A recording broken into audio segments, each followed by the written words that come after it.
자유민주주의 주적인 북한 간첩을 가려내는 일은 때가 따로 있는 것이 아닙니다.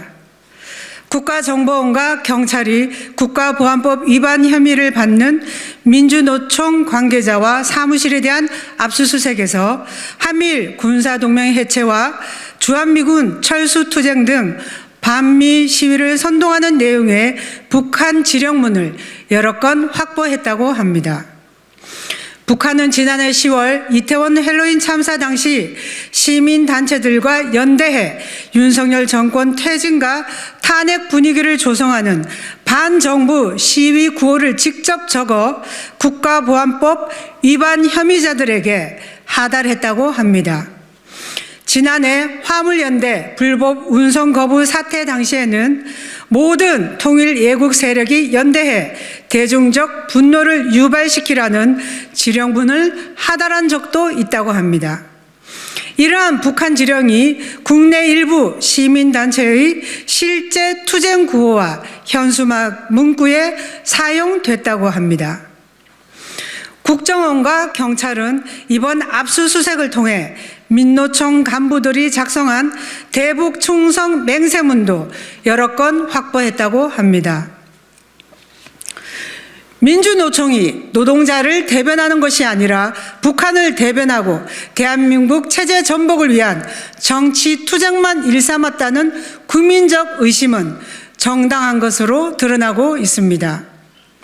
이 정도면 민주노총이 국민의혹 불식을 위해 자체 진상조사에 나서야 정상이지만 오히려 공안 탄압이고 조작이라고 주장하면서 적반하장으로 국정원 해체와 국가보안법 폐지를 외치고 있습니다. 민주노총 홈페이지에 어제 날짜로 게시된 전례 없는 대규모의 한미연합 군사연습 당장 중단해야 한다는 민주노총 성명의 내용을 살펴보면 북한의 소리인지 민주노총의 소리인지 도대체 구분이 어려울 정도로 북한의 기존 주장을 그대로 답습하고 있습니다. 문재인 정부 5년 내내 윗선 반대로 북한 공작원 접촉 사실을 확인하고도 수사하지 못했다는 국정원 직원들의 증언이 속속 나오고 있습니다.